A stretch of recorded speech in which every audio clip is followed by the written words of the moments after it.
Is there nothing that you know now that you wish you knew when you first started? Oh gosh. The problem with our industry in general, man, Randy, you know this, is there's not a lot of training for PAs. We get our license and we just start. And if I could go back, a bunch of years, I really feel horrible for the people I started working for, and I probably could have did a much better job on their claims. 'Cause I just didn't know any different, right? So I wish if I could go back, I wish there was some more training available when I was just got my license and I dove right in head first, which is what all of us do. I wish I could go back and fix that and have more training available and have more resources for younger PAs just to go and ask questions and to go and learn from without having to learn as you like, what's that saying, build the airplane in the sky? That's kind of what we all had to do. Right. And it's not great for the industry. And that's why we tarnish our reputations and we tarnish industry as a whole. And I think that's a huge problem. So. Oh yeah, one of the sayings that my granddaddy used to say: "If was a fifth, we all be drunk." Right? Yeah.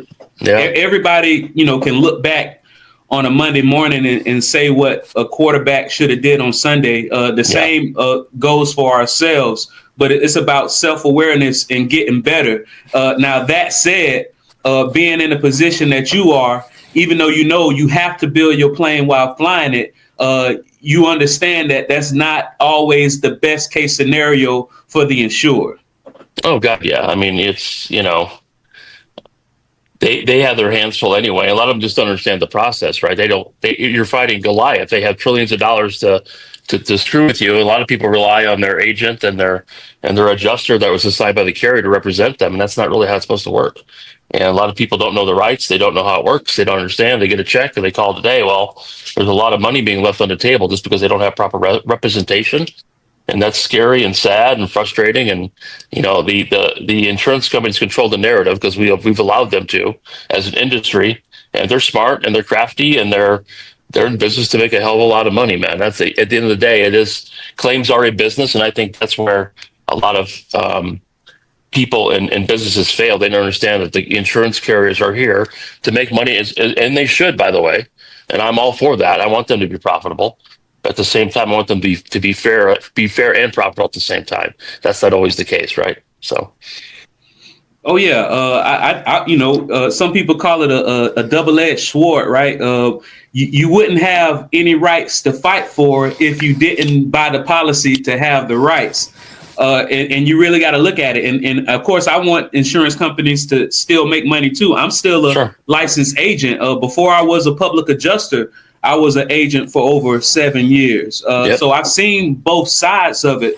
Now, that said, I see the side to where an insured gets the check that they think is adequate because they were able to find a contractor to do the work.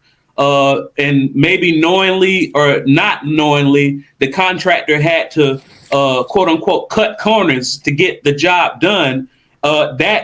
That corner cut doesn't vanish into the air. What usually happens is when that homeowner or property owner goes to sell that property and a building inspector comes in and observes and documents those cut corners, the money you should have got on that legitimate claim is now potentially being subtracted from your equity when trying to sell your home, or made them back out the deal completely.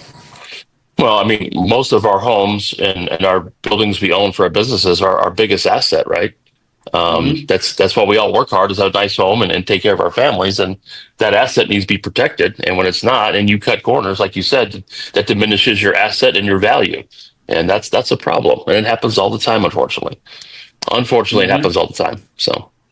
Well, that's why we got people like you to deal with the crazy. When you got on the call, you said it's been a crazy week. And then I asked you, I said, what's the difference between crazy and eccentric? It's your bank account balance, right?